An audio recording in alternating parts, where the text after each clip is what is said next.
Take off the ring. Cecilia did not move. The candle guttered between them, throwing his shadow twice his size against the stone wall. I said, "Take it off." Her fingers found the thin gold band, cold now. It had been warm an hour ago in the church when the vicar pressed their hands together and called it a blessing. She did not remove it. The Duke of Ruthmere crossed the room in 4 strides, not fast, not violent, worse than that, measured. He stopped an arm's length away, close enough that she could see the muscle working in his jaw, close enough to smell rain and horse leather still clinging to him beneath the black wedding coat he had not bothered to change out of properly. "You will find," he said, "that I do not repeat myself a 3rd time." Cecilia lifted her chin. She had learned that trick from her father's temper. Chin up, spine straight, never let them see the flinch before it happens. "Then perhaps your grace should decide which command he actually wants obeyed." Something flickered behind his eyes, not anger, surprise. He had not expected her to speak at all. "You were purchased for obedience, Miss Thorne." "Duchess," she corrected quietly. The contract was quite specific on that point, if nothing else. His mouth tightened. He turned from her, moved to the window, stood with his back to the room and his hand braced against the cold stone sill. 3 weeks. 3 weeks since her father had walked her into a study she'd never seen before and sold her like a horse at auction, and she still had not learned what crime she had committed to deserve a husband who looked at her the way a man looks at a debt finally called due. She knew in pieces what everyone in the county seemed to know before she did, that 15 years ago her father and this man's father had done business together, that the elder Duke of Ruthmere had lost everything in it, that he had died shortly after, and the manner of his death was spoken of only in half sentences, in rooms that went quiet when a Thorne walked in. She knew that this marriage was not a courtship. It was a reckoning, and she was the currency. "You may sleep in the blue room," he said, still facing the window. "Mrs. Pruitt will show you. I will not be requiring anything of you tonight." Cecilia's chest loosened just slightly before she caught herself. Relief was dangerous. Relief made you careless. Her father had taught her that, too. The night always seemed safest right before it wasn't. "And tomorrow?" she asked. He turned his head, just enough to look at her over his shoulder. "Tomorrow," he said, "you will begin to learn what it costs a family to ruin a duke." Sleep did not come. Cecilia lay in the unfamiliar bed in the unfamiliar blue room, listening to a house that groaned like something old and grieving, and thought about the study 3 weeks ago. Her father had not asked her opinion. He never did. He had simply gripped her wrist too hard, the way he always did after the 3rd glass, and steered her into the room where the Duke of Ruthmere sat behind a desk, reading a contract that already bore her name. "She's biddable, quiet, won't give you trouble." The Duke had not looked up. "I am not purchasing a temperament, Sir Edmund. I am purchasing a thorn." Her father had laughed, the too loud laugh he used when he was frightened and didn't want it to show. "Well, you've got the best one going." Cecilia had stood in the doorway through the entire exchange, and neither man had once addressed a single word to her. She had learned over 22 years the particular skill of disappearing in a room while still standing in it. It had never occurred to her that skill would follow her into marriage. By morning, the house had revealed itself in daylight to be even colder than it had felt by candle. Rothmere Hall was vast and mostly empty, not empty of furniture, empty of use. Room after room with dust sheets over the chairs, portraits with the frames still hung but the canvases removed, as though someone had gone through methodically, erasing a family one wall at a time. Cecilia found the housekeeper, Mrs. Pruitt, in the small breakfast room and asked carefully about the missing portraits. Mrs. Pruitt's face did something complicated. "His Grace had them removed after his father passed, madam. Duchess, forgive me." "Where?" "The attic, I believe. He does not care to discuss it." Cecilia looked at the pale rectangle on the wall where a portrait had clearly hung for decades, the wallpaper around it faded by comparison, the space itself somehow more present than any painting could be. A house of ghosts kept carefully out of sight. She understood suddenly, with a clarity that settled cold in her stomach, that she had not married a cruel man. She had married a wound that had learned to walk and speak and issue commands and mistaken itself for cruelty because cruelty was easier to carry than grief. It did not make her afraid of him less. It made her afraid of him differently. He found her an hour later in the library, the one room in the house that still looked lived in, books stacked with the particular disorder of a man who read compulsively and shelved never. He stopped in the doorway when he saw her. "You were told to keep to the east wing." "I was told no such thing," Cecilia said, not looking up from the spine she was reading. "You left the house before breakfast. There was no one to tell me anything at all." A muscle moved in his jaw.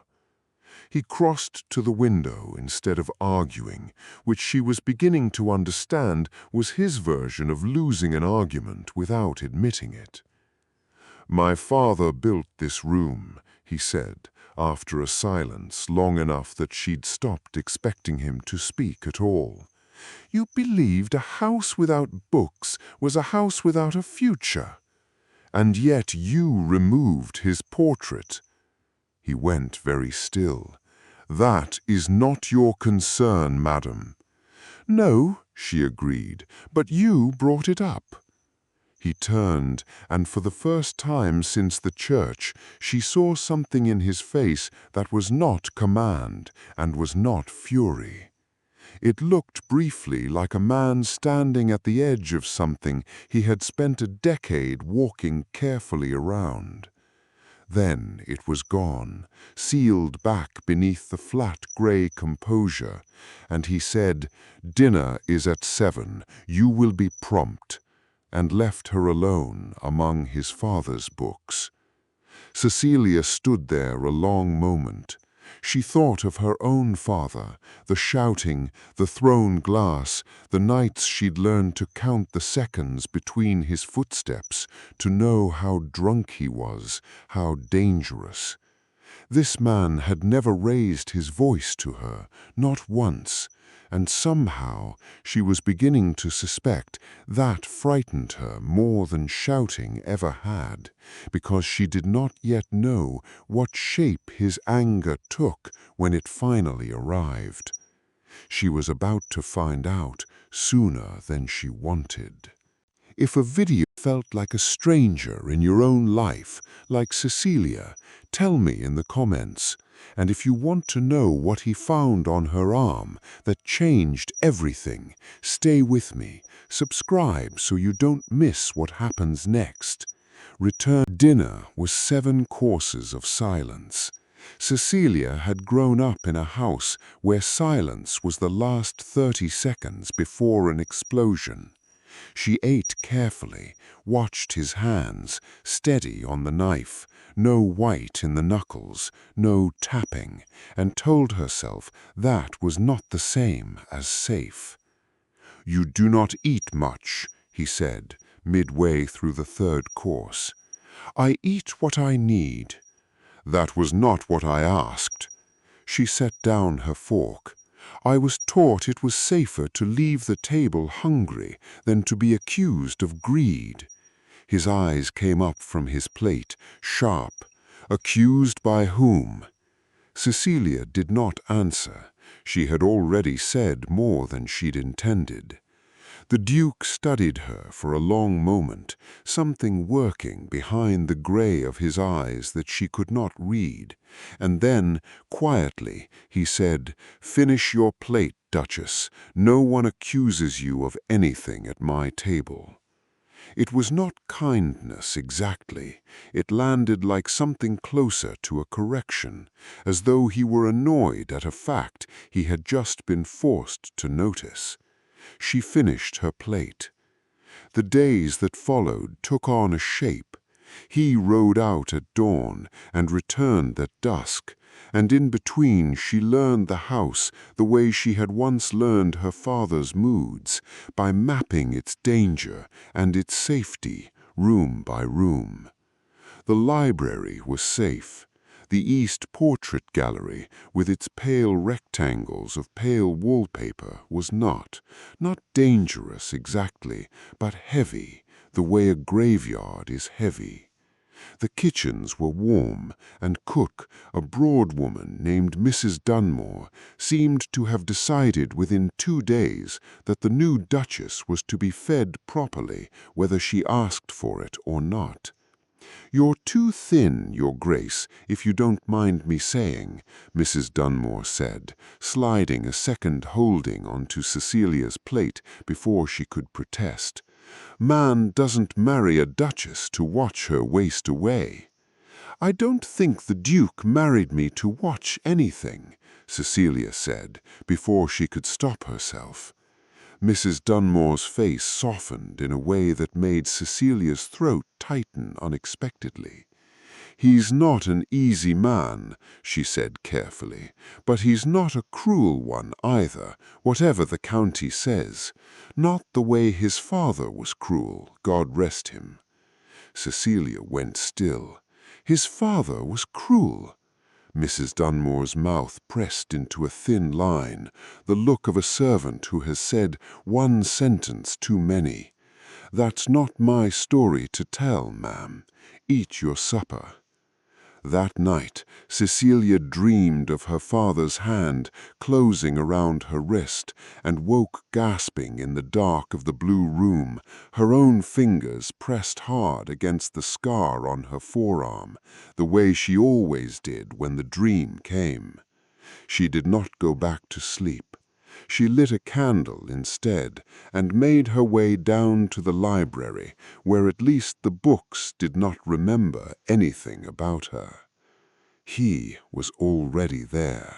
He stood by the cold hearth, still dressed, a glass of something amber untouched in his hand, staring at nothing. "You are not sleeping either," Cecilia said, before she could decide whether it was wise to speak at all. He did not startle. He seemed, she was beginning to notice, incapable of being caught off guard by sound, only by things people said. "I rarely do," he said. "Go back to bed, Duchess." "I would if my bed did not feel like a room I am waiting to be removed from." The words came out before she could stop them, raw in a way she had not intended, and she watched something shift across his face, not softening, not yet, but a tension, a recalculation. "Removed by whom?" he said quietly. "There is no one in this house who would dare?" "There does not need to be someone in the room," Cecilia said. "Some rooms simply feel like that. I imagine you'd know." His jaw tightened. For a moment she thought she had gone too far, that the flat control would crack into the anger she had been bracing for since the wedding night. Instead, he set the glass down untouched and said low, "What do you mean by that?" "The portraits, the empty frames still hanging. A man does not take down every image of his father and leave the frames on the wall unless he wants to be reminded every day of exactly what he removed." Silence. The fire cracked once, low, dying. "You should not have noticed that," he said finally. "I notice everything," Cecilia said. "It has kept me alive." The words landed heavier than she meant them to. She saw him hear them, really hear them, the way no one at Farnell ever had, and something in his stillness changed register from controlled to careful. "Alive," he repeated. "That is a strange word to choose for a baronet's daughter." Cecilia looked at the candle instead of at him. "It is the correct one." He did not press her that night.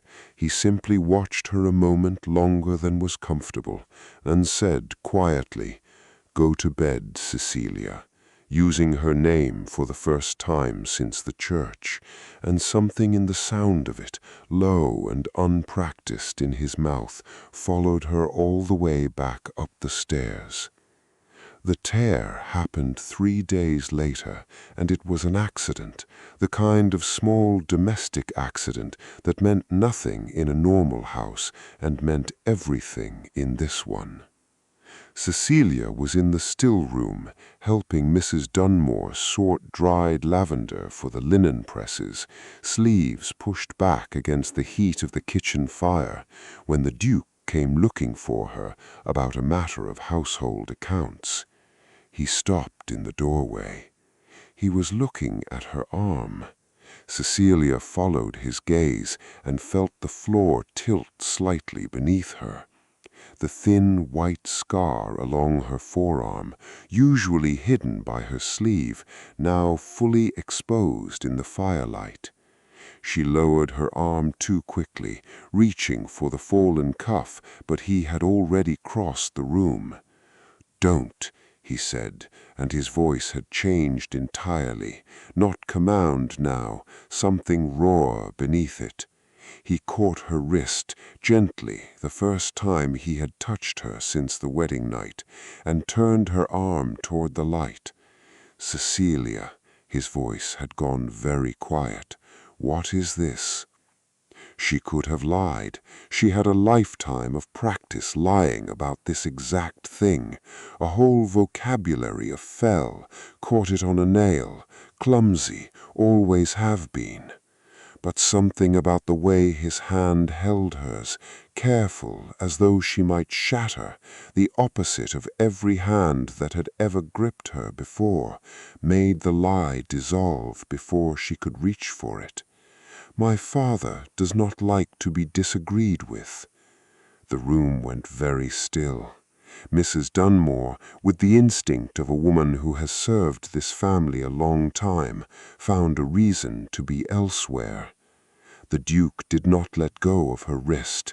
He turned it slightly, studying the old scar with an expression Cecilia had never seen on him. Not pity, which she would have hated, but something closer to recognition. A man looking at a wound and understanding suddenly that he knew its exact shape from the inside. "How old were you?" 17. It was the year my mother died. He did not take it well. And this became a habit. Cecilia did not answer, which was its own answer.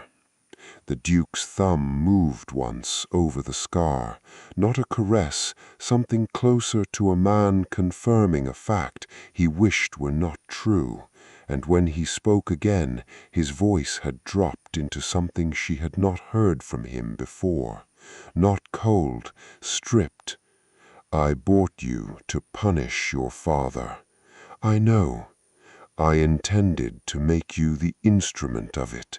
I intended for every hardship of this house, every cold room, every silence at that table, to be a debt collected against Edmund Thorne through his daughter's suffering." Cecilia held very still.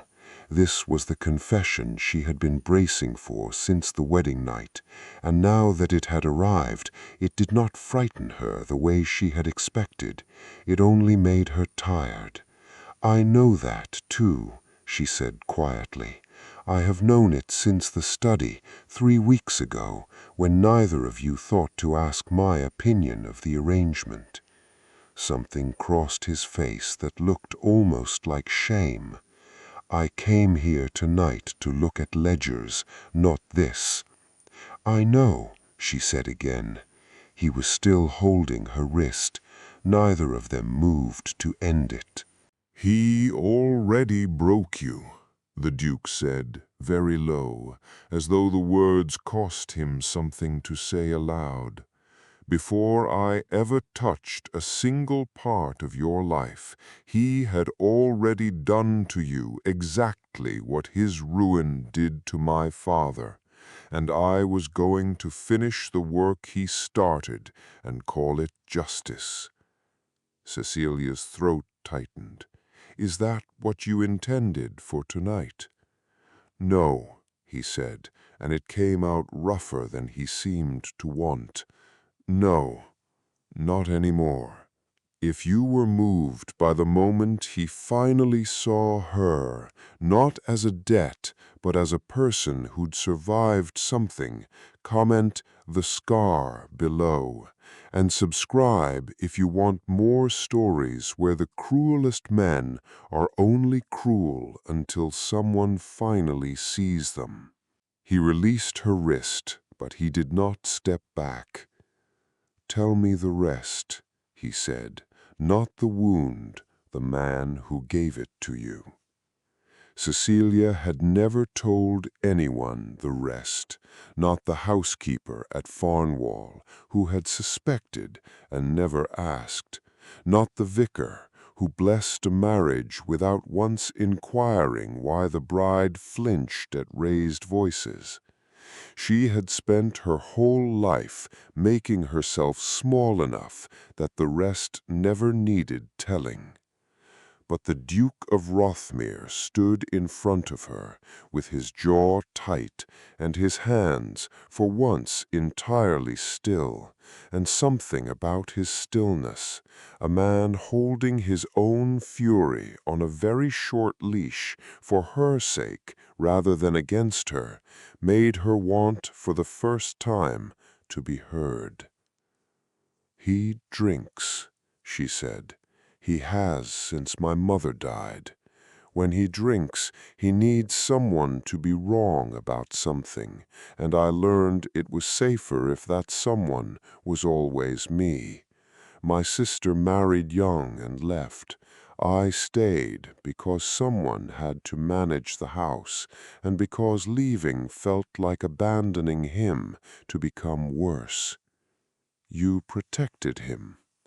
"I contained him," Cecilia corrected.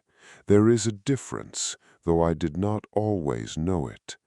The Duke's expression darkened, Not at her, she understood now, but at the shape of the story itself, at a father who had sold his daughter to a stranger's cruelty rather than face the cost of his own.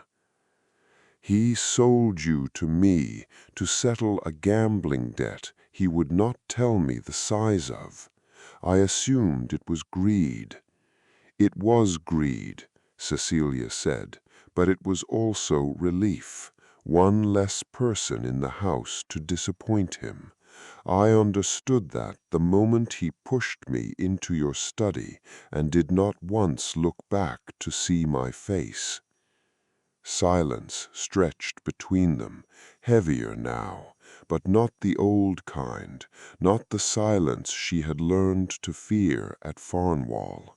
This one had weight without threat in it, like the air after a storm has already broken.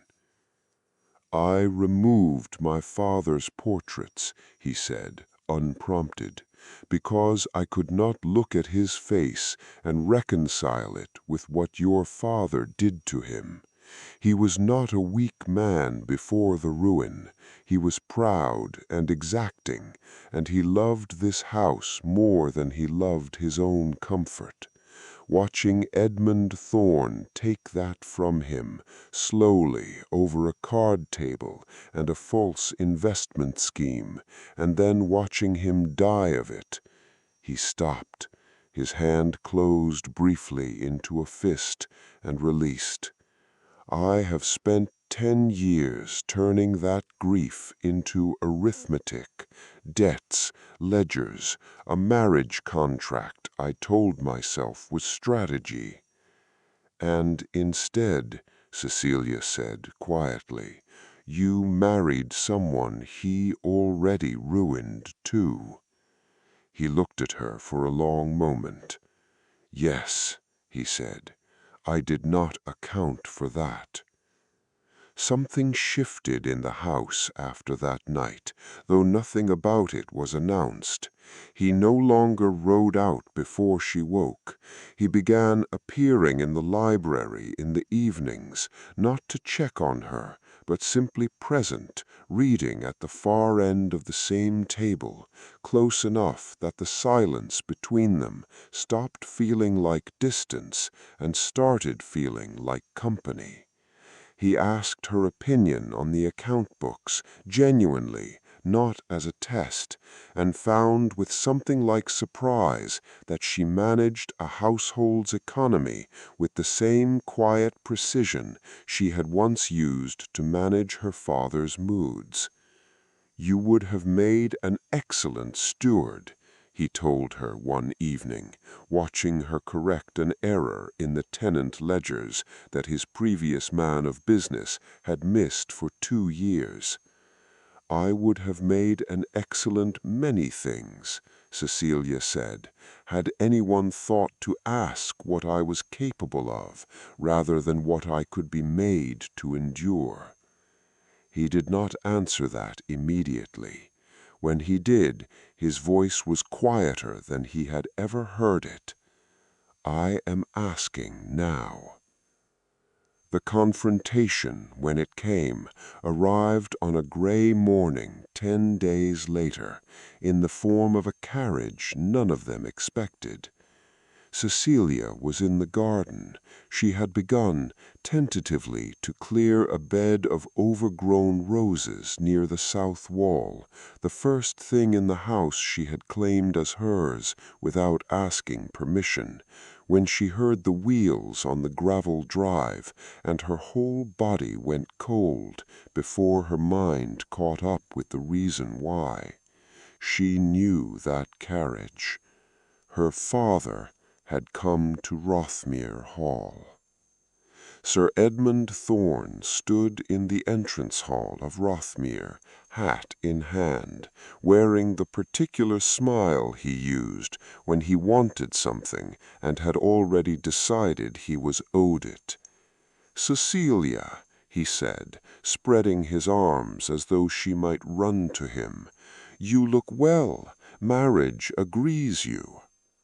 She stood very still at the foot of the stairs, one hand on the banister, and said nothing.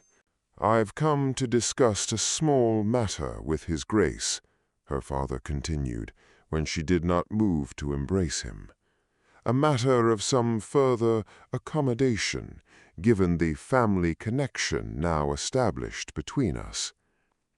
Cecilia understood, with a sickness that settled deep in her chest, exactly what he meant. He had not come to see his daughter.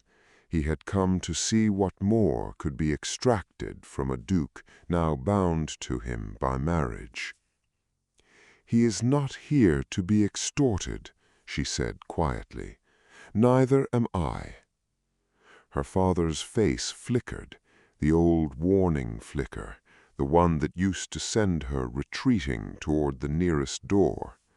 "Watch your tone, girl.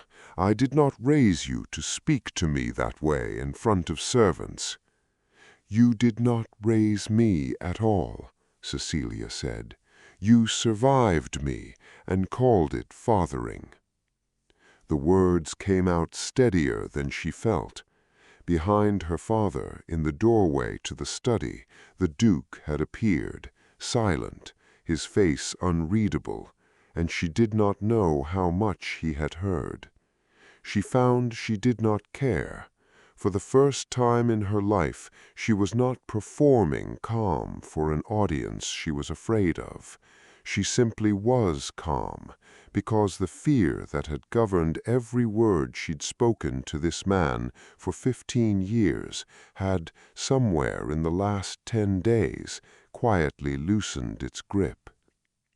Her father's eyes cut past her to the Duke. "Your Grace," he said, all oil again, the temper folded neatly away for someone with more power than his daughter. "I wonder if we might discuss—" "We might discuss," the Duke said, stepping fully into the hall, "the marks on your daughter's arm." Sir Edmund went very still. "I do not know what you—" "I know precisely what accident produces a scar in that particular shape, Sir Edmund. I have seen men carry them home from war. I did not expect to find one on my wife's forearm, put there by her own father, in her own home, before she was 17 years old." The color drained from Sir Edmund's face. "She exaggerates," he said too quickly. "She was always a dramatic girl." "She has never once been dramatic in my presence," and his voice had dropped into the register Cecilia had learned to recognize as dangerous. Not loud, never loud, but absolute. "If anything, Sir Edmund, your daughter has spent her entire life making herself smaller so that men like you would have less to strike. I would know. I built an entire marriage on the mistaken belief that a thorn could not be hurt any further than I intended to hurt her. I was wrong. You had already done the work 15 years before I arrived." Sir Edmund's mouth opened, closed.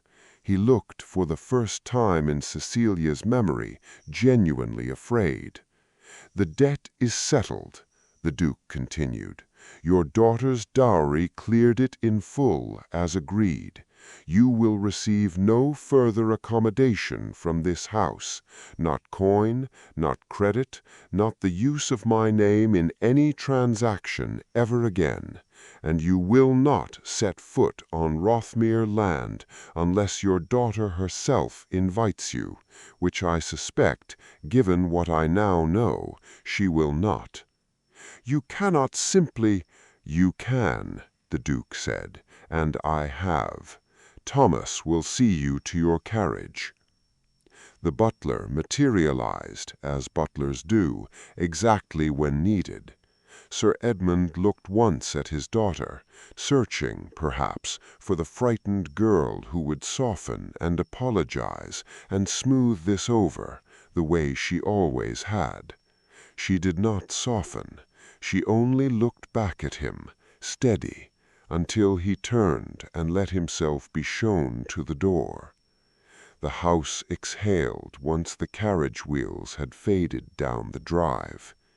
Cecilia found she was shaking, not from fear now, but from something that felt almost like grief for a version of herself who had never been allowed to say no. The Duke crossed the hall and stood before her, not touching her, simply present, the way he had learned to be present these past 10 days. "I owe you an apology," he said quietly, "for the study, for the wedding night, for every calculation I made about you before I troubled to learn who you were." "You already gave it," Cecilia said, "just now, in front of him." "That was not an apology. That was justice." He paused. "This is the apology. I am sorry, Cecilia, that I very nearly became one more man who mistook your silence for surrender." Something in her chest, held tight for 15 years, finally loosened. "You did not," she said. "You stopped yourself before you finished the sentence. That is more than anyone else in my life ever managed." He reached out slowly, the way he had reached for her wrist that first night in the still room, and this time she did not pull away. His hand settled against her cheek, warm despite the cold hall, his thumb resting near the corner of her jaw with a gentleness that still, after 10 days, seemed to surprise him as much as it did her. "I bought a wife to settle a debt," he said, low. "I did not expect to find someone worth keeping." "And now," he said, "I find I regret only one night of this marriage, the first one, not because of anything I did to you, but because I spent it planning your suffering instead of asking your name properly and learning even one day sooner what I know now." Cecilia looked up at him. This man she had married in fear and was beginning impossibly to trust, and said quietly, "You may ask it now." "Cecilia Thorne," he said, "who are you, truly, beneath everything he made you hide?" She thought about the question longer than she'd thought about anything in years. "I am still finding out," she said, "but I would like to find it out here, with you." He did not kiss her then, not yet, not in a cold stone hall, still ringing with her father's absence. He simply drew her against him, her cheek against the black wool of his coat, his chin resting against her hair, and held her the way no one, not once in 22 years, had ever thought to hold her without wanting something in return. Outside, the gray afternoon was already softening toward evening, and for the first time since she had arrived at Rothmere Hall, the silence in the house did not feel like a held breath. It felt instead like the beginning of one long, finally exhaled. Spring came late to the Yorkshire moors that year, but it came. The rose bed by the south wall, which Cecilia had cleared with her own hands the autumn before, bloomed for the first time in a decade, dark red, stubborn, thriving in soil that had been neglected far too long. The portrait frames in the East Gallery were no longer empty. Cecilia had found the old canvases in the attic herself, dusted them, and hung them back where they belonged, not to force a grief the Duke had not finished having, so that his father's face might finally be allowed back into a house that had spent 10 years pretending he'd never existed. The Duke found her there one afternoon, standing before the restored portrait, and said nothing for a long while, only looked at his father's face for the first time in a decade without flinching. "Thank you," he said finally.